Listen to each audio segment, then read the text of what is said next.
This is Possibility Politics, where we value character and understanding over certitude and victimhood.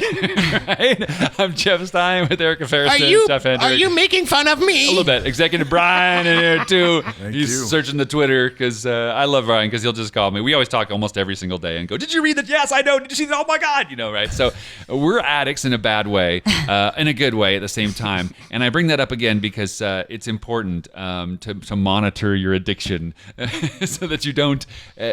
and the way to tell, it's very simple, like any addiction, right?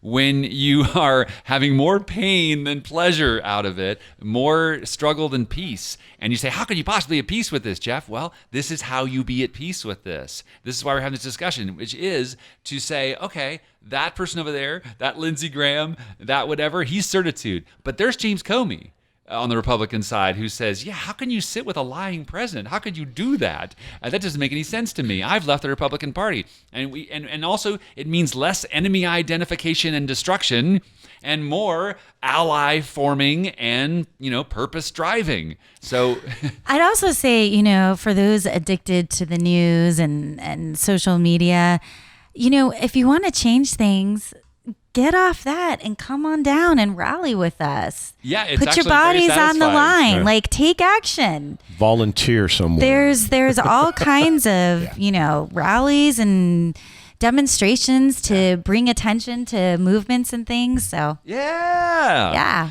And speaking of which, let's go into the Democratic candidates a little bit. We're under the presumption that Trump will be the candidate. Do you think that's a good thing or a bad thing, by the way, as opposed to him collapsing in the next year of criminality and somebody like Bill Weld or John Kasich coming in? You think there's even hope of that? There's absolutely, No. given Trump's diet, there's always a hope that he's going to stroke out on the toilet so while can I put that rage prediction tweeting. on the radio, arrogant too, because I've been saying this for a long time. I have quite confidence that he will not go to jail, not because he's not criminally found liable, but because he will die.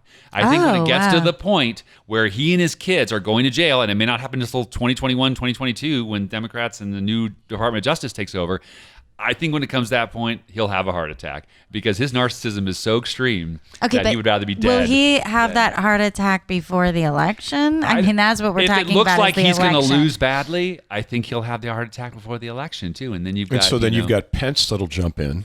Right. Well, this is the weird part. I think they might go into the Republican convention. Let's do predictions. Okay. Thank you. All right. I think let's do the Republicans first, and then we'll jump into the Democrats. Okay. I think his criminality is going to continue to ramp up at such a fever pitch. I mean, it's only in the middle of 2019. We're like 16 months away from the election. And impeachment is on the topic. It's all over Fox News too. By the time we come around, he's going to be so criminally toxic. The numbers are going to be so low and so horrible. And when they start doing matchups with Trump versus so-and-so, Trump versus Bernie, Trump versus Sanders, Right. Trump, whatever, said the same person. It's gonna, Exactly. So his criminality will be so extreme that he might just die. But I think it'll be too late. One of the things I've noticed about these certitude groups, the Lindsey Grahams. But you're making an assumption that the Republicans care that he's committed crimes. No, they don't. That's what I'm saying. I think the certitude is so extreme. That's why the theme of the show. They do not care. That's and that right. is so evident. And you all in this room, we've been watching politics forever. So how does that go back to he'll be so criminally toxic that already, you've seen the polls, 54% of registered voters said they will never vote for Donald Trump under any circumstance. So right there, it's like, how do you win when 54% said they will absolutely never under any circumstance vote for Donald Trump? The Electoral College. So, okay, but even still, in the squeakiness of that, we're not going to go back to 2016, and we know what an anomaly that was, and it won't occur again like that, obviously. how about flipping the results in less than a second? If they can control machines and things, these are other topics. We'll save that for another show, because that's something we Fair don't, enough. $120 million All right, so on cybersecurity not 54% being will spent. not vote for Trump no matter what. And by the way, they did some polling since before the election, and they found that it didn't budge. That was one of the most fascinating things about the numbers, is that the people that hated Trump at the beginning still hate them. There's a segment now, the 35% that loved him before, love him now, haven't moved. And then, I know, right? Unbelievable. They have not moved. But for them, it's existential. For a lot of white males, meaning that your existence is on the line. He's their alter ego. He's their last chance for it to stay a white privileged male country. Not alter basically. ego, Erica. He's their messiah. He is their Messiah. There's in a little weird bit of way. difference. Well, yeah. And so much so that they can see a man who's probably one of the most unchristian people that has ever walked and see him as an act of As Christian God's God. chosen. Right, And worthy It of the makes Nobel sense. Peace Prize. So he gets to the toxicity. Do you have a thought on that before we move on? No, I want to say I look at it from a perspective of what generally gets a man reelected. It's either a great economy or a war. Yeah, kind of. Okay. Yeah, at least in the past. Hello, Iran. So yeah, and that's what I think when you talk to me about. But it needs Donald to be Trump, a I say, just war. Well, yeah, Oh, wow. in this, Okay, yeah. In this Kidding, media era, right? in this media era, The only reason George W. Bush got reelected is because of Ohio, right? So we know this. That's another story. We're not going to go back. We're not going to go back. We can't. You're not really going to put the just back. war label on Iraq, are you? No, we're going to come back. All right. It's not. So I just think when I look at it from that perspective, I see Duly noted. Stipulated. a great economy or war. Okay, Yeah. and then you think about the lies that are being spread right now and how easily they're believed or misunderstood by a mass amount of people can make that happen. So I almost think that he probably will get reelected just because of what we're in. The media happens right now, the bias media right now. The next question's never asked by the media right now. They let him hang. They never go after him. They never stay on the topic. They just let it float out in the ether, and it becomes One of our, so this is the to your fear. point, one of our highest, grossing GDP is the industrial war complex. Of course. So, Don't go You too know, deep into that.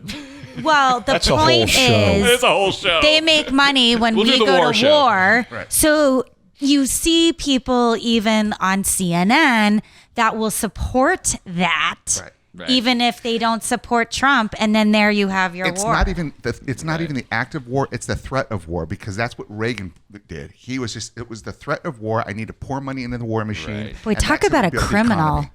Oh, Yeah. Whew. people Yeah. forget that he was the biggest deficit spender. And so that's what saved the economy, in my opinion, was he just pumped money in. Yeah. Yeah. Again, yeah. Each one of these is a show. I know, I So, went off track. no, it's Sorry. beautiful. No, Okay, it's back beautiful. to your point. So let's get to the predictions here. So assuming the toxicity is the extreme, the only way that he would not be the nominee is if Republicans somehow If he dies. if he dies, or which is a good chance, I think. B, we go into the Republican convention and Republicans suddenly go, oh my God, this guy is going to lose horribly. We have to come up with another nominee, which will still. That will happen if Bernie Sanders is our nominee. So there you go. Other than that, if you haven't figured out who she's it's for, not going to happen. But go ahead. All right, and so he's, so he's going to be the nominee. Right? We're Yeah. going to assume he's going to be the nominee, Yeah. and we assume that there won't be enough Senate Republicans with enough non-certitude, with enough spine and character to say, yeah, we got to impeach and remove him. Right. Say Right? balls. Just say balls. Like, balls. Let's just say it. Pelotas. Cojones, man. It's there. That's it. Just say it. So now he's going to be the nominee, and I know that we said this during Hillary, but how could he possibly win when you've got some of these numbers of 54% who will never vote for him? You've got people that hate him, and you've got to look at the thing that people being for or against too. You're not going to, because in order for him to win, that means that a majority of the country is going to say, you know what, I like this kind of crazy BS, whatever. It's No. not the case now. It won't be the case then. Only wasn't- 35% believe that right now. Only 35% believed it when he got elected president in No, 2016. no, only 35%. 41% of the registered electorate sat it out. Yes. Sat it out. They're not going to sit. If the same people that showed up in 2018, which was a record midterm and still smaller than a presidential election, Right. if the same numbers that show up in 2018 show up in 2020, Trump has no chance. Of course he has no Zero. chance. No chance. Right. Well, you're only going to build on that momentum. That's not good. Those people aren't going to suddenly go, You know, what? most people who I showed up changed in my mind." 2018, they showed up because they wanted to see him impeached. They wanted him out.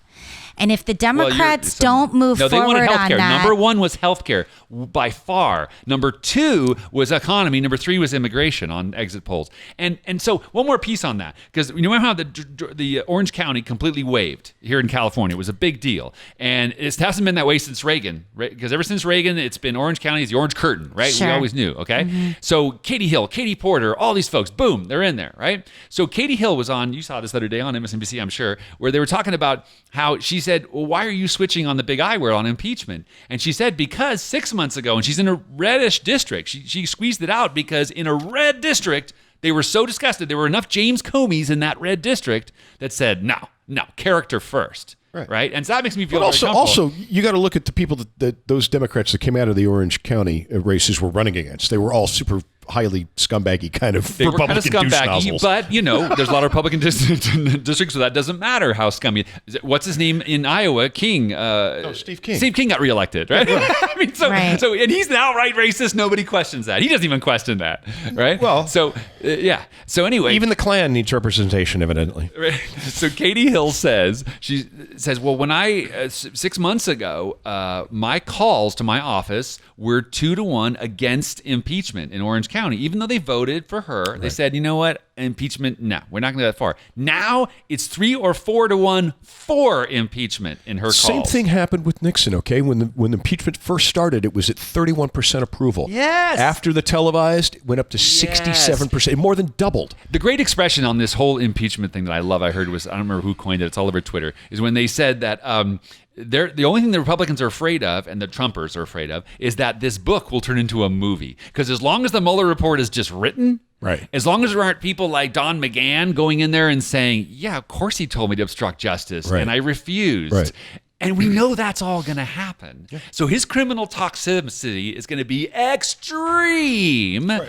And now they'll be threatening districts that nobody even thought would be threatened. And this is all shaping up to be, I got to. I take a step back and I think about what's the view of criminality here, because it's an opinion based on what you really think the guy can get away with. So they talk about what he did or didn't do with his taxes.